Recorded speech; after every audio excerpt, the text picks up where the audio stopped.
Okay, say hi to you folks, and hi to the folks out there that are sitting in their offices or at home. Thanks for having me here. I work as sessional faculty in the departments of Sociology and Legal Studies at St. Jerome's and at the University of Waterloo, but I also use Learn as contract faculty at WLU, and over the summer I used it in the Labor Studies program at McMaster University. So, and not every time, but quite often, I will use the discussion forum as a tool to enhance the learning. At least that's what I think I'm doing. I think I'm enhancing the learning. So what I have for you today is just a little case study of Introductory to Sociology, Soc 101 at St. Jerome's University. It's a smaller class. The course itself is more of a liberal arts kind of flavor of sociology. So it's got probably closer kinship with philosophy, literature, and arguably and less of a sort of a connection with statistics and economics, which we kind of get confused about that. So it really, the purpose of the course is to get people to think sociologically, and I think probably all the courses try to do that. But this one uses a particular text that was produced in 1963 by Peter Berger. We use a couple other things as well. But it was, so it's an older text, but it's still one of the most compelling invitations to sociology out there. So today, what I'll do is talk a little bit about the background with the course and the kind of the problem that I encountered. And I think I taught this course a total of 4 times. I'm no longer teaching it because Kieran Bonner's come back to teaching it full time. I want to talk a little bit about the intervention, which was the online discussion that I implemented in order to enhance the learning and the learning outcomes.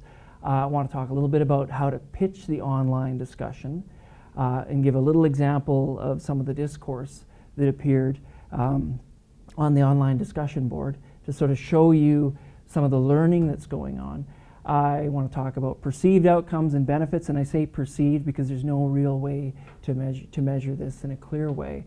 And then a little bit maybe about some best practices and some issues and pitfalls that I've run into in learning discussions in different contexts, and then we'll have some questions. So here's the problem. Soc 101 at St. Jerome's, course designed by Dr. Kieran Bonner. I took it over when he went on sabbatical, and he was, had a bunch of other sort of things that came up. So I ended up teaching it for about 4 times and really, really enjoyed the course. It's well laid out. It's got this excellent narrative that kind of transports the student along, taking them from being blasé to perhaps feeling constrained, maybe even fearful, and then kind of at the other end of it, they sort of see, okay, well, there is kind of hope after sociology. It can help us to sort of see the structures that are acting on us, but also how we act within those different structures. So the goal of the course is to have students begin to think sociologically and get them jacked on soc. And of course, that's what we all want to do with our courses. And what our faculties all want us to do too. We want, particularly in the introductory course, to get students excited so they carry on with it.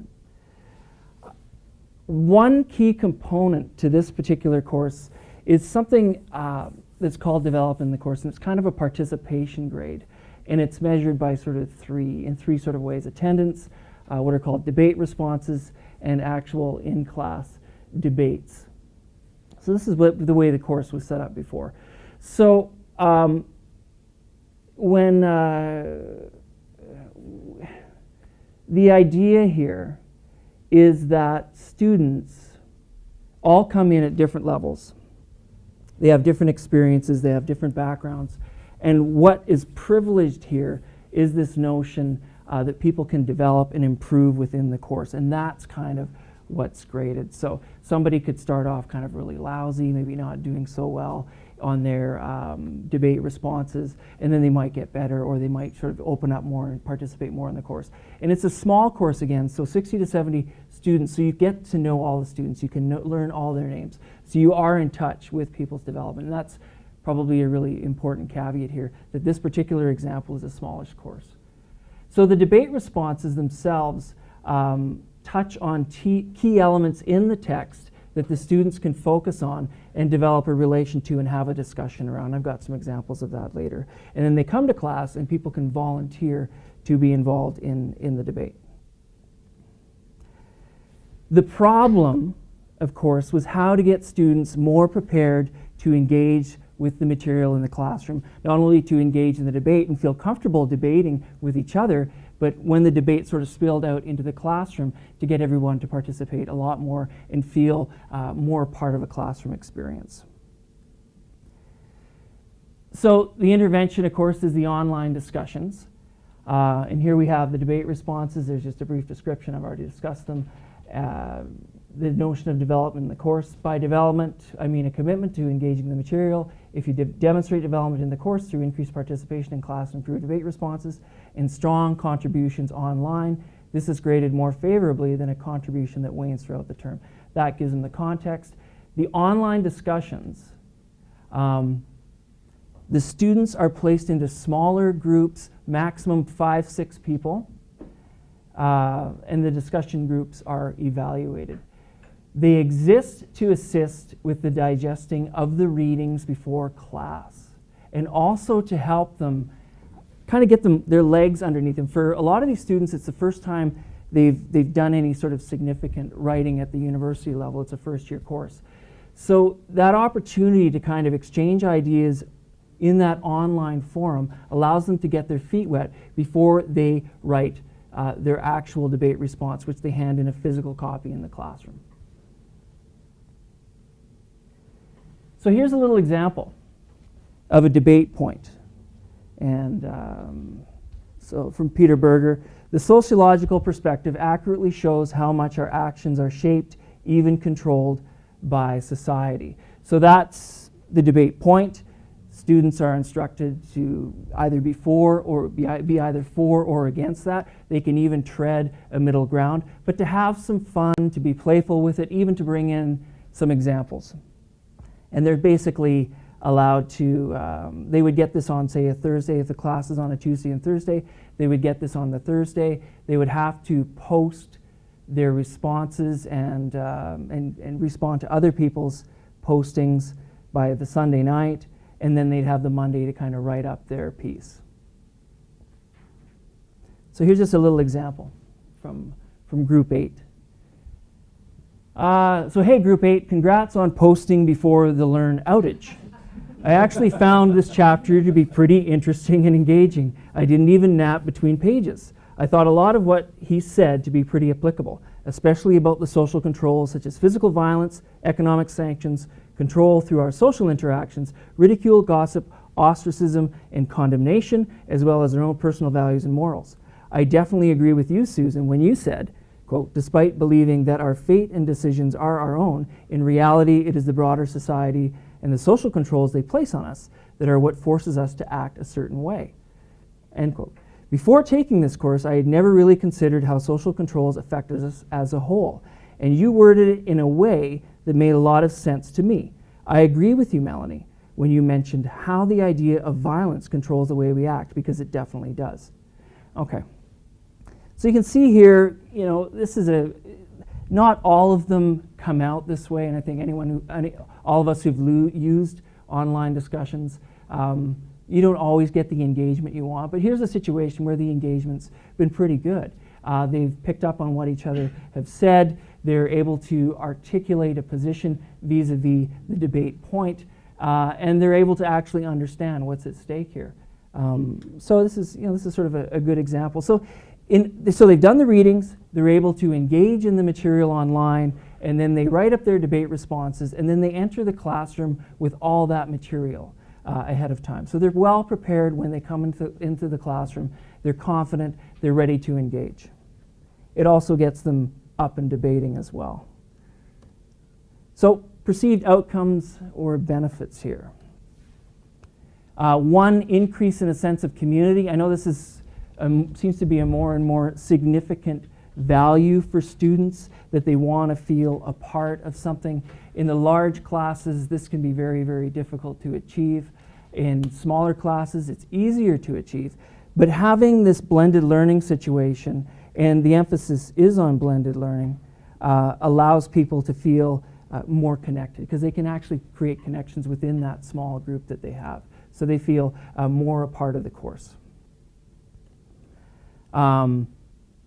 Obviously, I had much stronger debate responses, a stronger understanding of the course material, and they are cautioned that you're not just taking, copying, and pasting people's stuff from online. And this is the other benefit of having the small class, is I can actually go through and take a look. So they know that, so they're on guard. You know, they have to have the discussion online and then develop their own response to that discussion.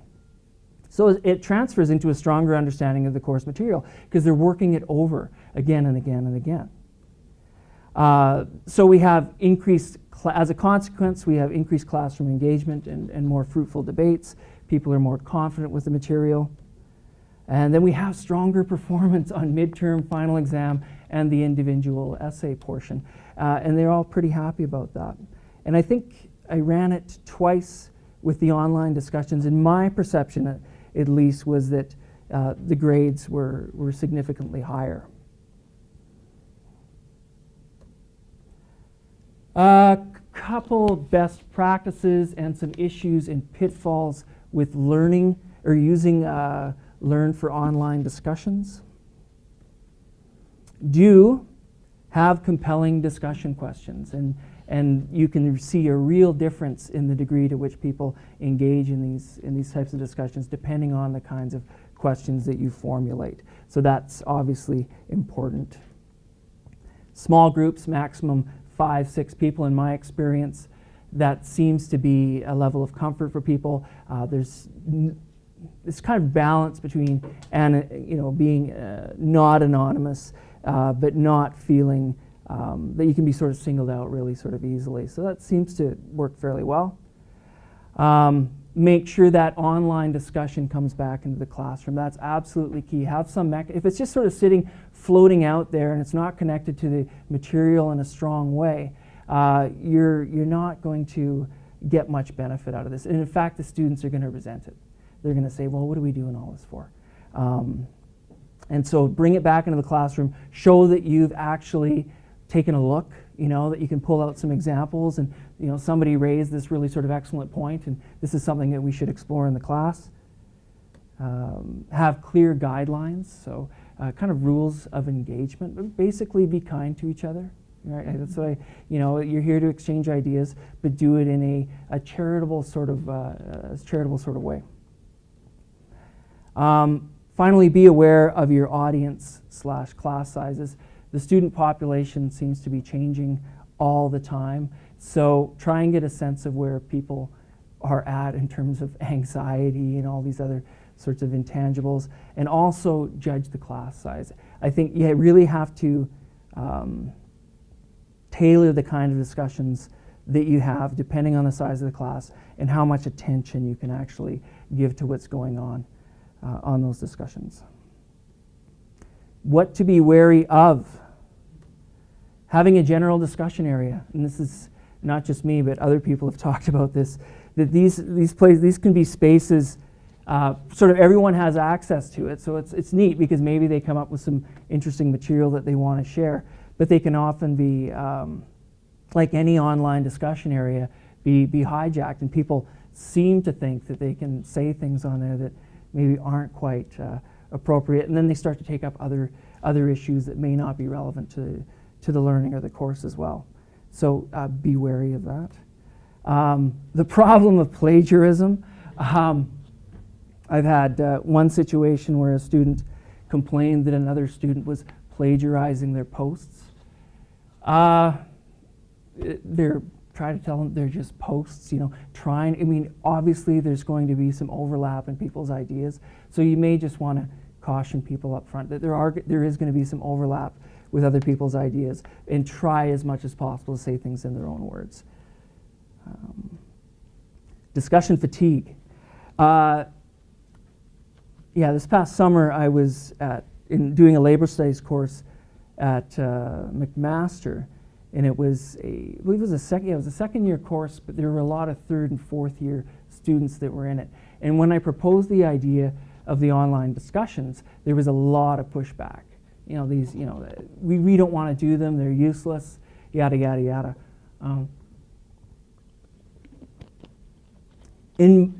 So there's a kind of a fatigue that sets in. And the reason for the fatigue, though, from what I was able to discern in discussion with the students that really were pushing back on this, was that there wasn't a strong connection to the in-class component. And that's where having a debate over these questions is really, really key. Because people develop stuff online, and they know that it's going to be coming into the classroom. And so they're ready to engage at a deeper sort of level. And so I think, and that the people that really complained about having the online discussions thought it was actually a good way to do it by the end of the course. And then be wary of Waterloo Learn as well. I mean, I could go on. I've used a lot of different learning platforms, and I don't know why these people, I don't know who's tooting their horn. So I shouldn't, this is terrible. No, I mean, lovely system, but often very complex and cumbersome. And I sort of, in terms of creating, even creating the groups is a very mechanical and over-arduous process. For each discussion that I wanted to create, I had to recreate the groups again and again and again. And to me, that was very, very irritating. So yeah, desire to frustrate. No, yeah, I'm being awful. But yeah, lovely system. But there's lots of things that could be done in terms of improving the mechanics of it, and also improving that sort of online environment. And that would be really neat to see down the road if Desire to Learn could do that. I mean, we can't obviously go the way of Facebook, but something that's kind of more appealing to the user than the existing interface, where you can incorporate video and images and other links in an easier, sort of more fluid way would be really, really cool. And that's all I've got. So if anyone has, I don't know if we're going to do questions at the very end, or do you want to do them now? I think we should do them now. Sounds good. Well, people are thinking about discussions, because Anne's topic is quite different, so it's kind of nice to keep the flow. So are there discussions around here? I'm going to pass this around if anybody has questions, so we can capture people's voices correctly.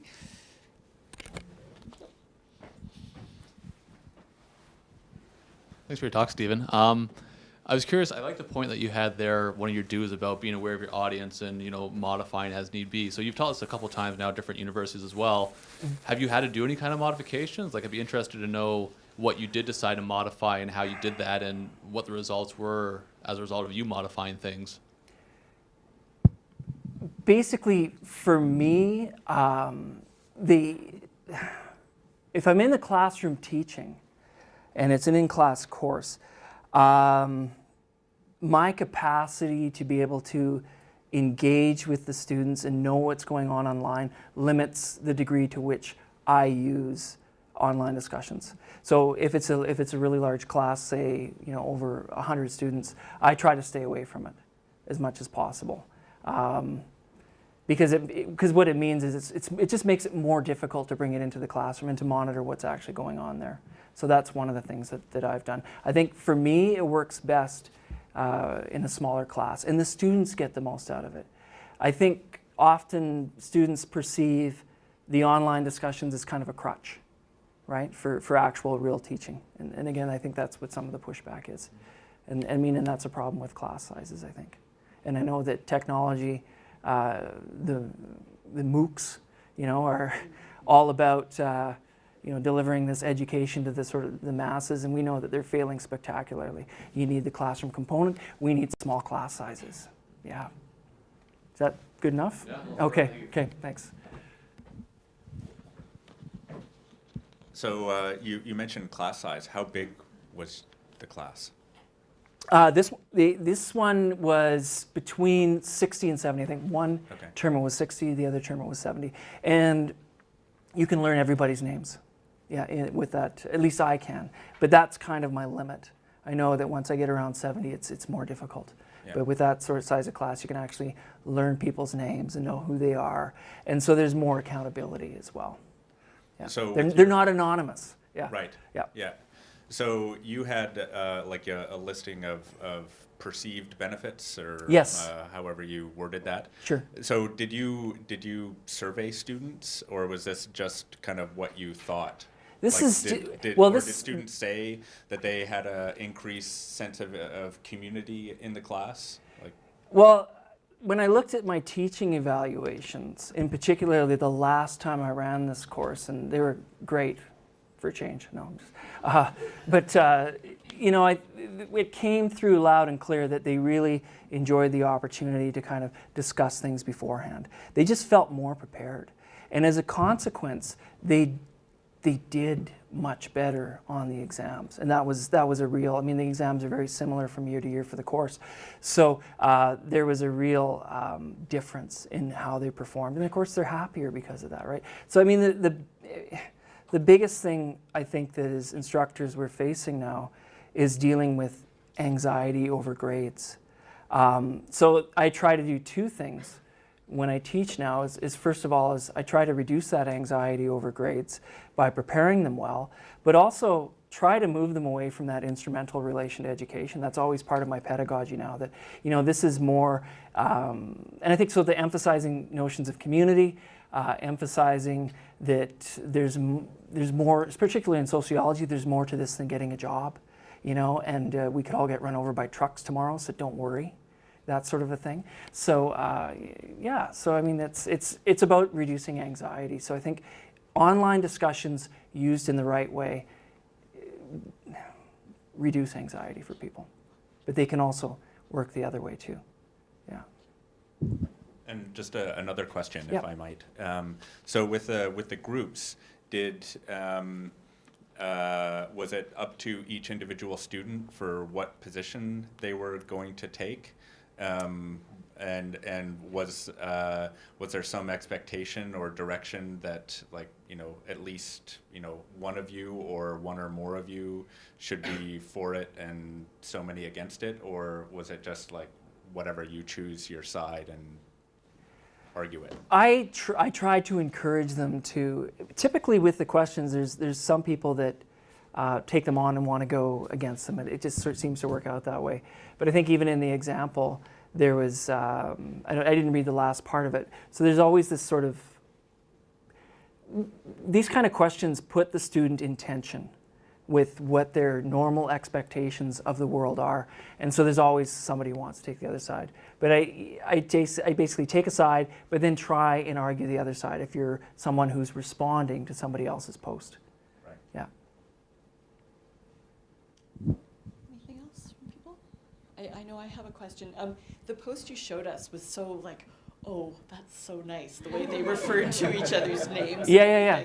And I was wondering, when you're giving them guidelines or setting the expectations around the discussion, are you giving them models of kind of a discourse so that they would have something to go by? After the first debate, I might show a couple examples, you know, of how people are talking, or how people are talking about a particular, you know, debate topic. Yeah. Because the first time it's really foreign to them, right? And it's particularly foreign when they actually get their written debate responses back, and I grade them poor, fair, and good, and they have an F on their paper. And so I mean, so it's disorienting for them. So it is important after you do that first discussion to kind of help them regroup, understand, show them what sort of a good model of a discussion is. Yeah. And how many times are they doing it during the course? You mentioned that. 4 to 5, I think. I've varied it. Yeah, but 4 to 5 times. Yeah. Well, thank you so much. It's really interesting because at the moment, in the center, we're working on a document on online activities and in-class activities and how you assess them and get students prepared for being more active in the classroom. And this, you know, yours is such a lovely example of using the online environment to prepare people to be doing something active in the classroom. So, oh, good. Yeah, so okay. This is great, and I'm so glad that we're recording it because we can share it with people. Because these are really the kinds of messages that, you know, we really like to share with instructors as well, on how you can use online discussions in a way that integrates in with the class and really ties in with what they're doing, rather than have them be sort of a little something that's happening, on the side and doesn't engage them very well. So, yeah, great. Okay, thank you. thank you. One Oh, more got question. Scott. Yeah. One last question. So in the in-class part, when you so you have students volunteering to discuss Yep. one side or the other. So how was the uptake on that? It's Given- I try to arrange it the class before, and often, it's usually 3 people. I try to get 3 people per side, right? But it's generally pretty good. But it's better once. What I've noticed, it's better once they've done the online discussions. I mean, I could mandate and say that everyone has to participate in the debate, but it's just not enough time, for everyone to sort of engage in it that way. But what does happen, though, is the debate always obviously flows out onto the floor, and so everyone kind of gets a chance to participate. But there's usually, 4 to 6 brave souls that'll get up there, and they'll even be game enough to argue the other side, even though they're not particularly committed to it. And so, so I get them to get together and, and talk about it amongst themselves, and then somebody will come up or a group will come up on one side and the other side, and they'll have it, and then they'll go back into the classroom, and it works well. Yeah. And how long do you commit to that? Like for how much of the class? Half an hour. Okay. Yeah, half an hour to an hour. Okay. Yeah, depending on. Yeah, Yeah, that's great. so it's four times a term. So, yeah. Thanks. Yeah, you're welcome. Great. So, Mary, have we had any questions from the big outside world? All right, so we'll just take a minute to get Anne set up. Thanks, folks, for listening.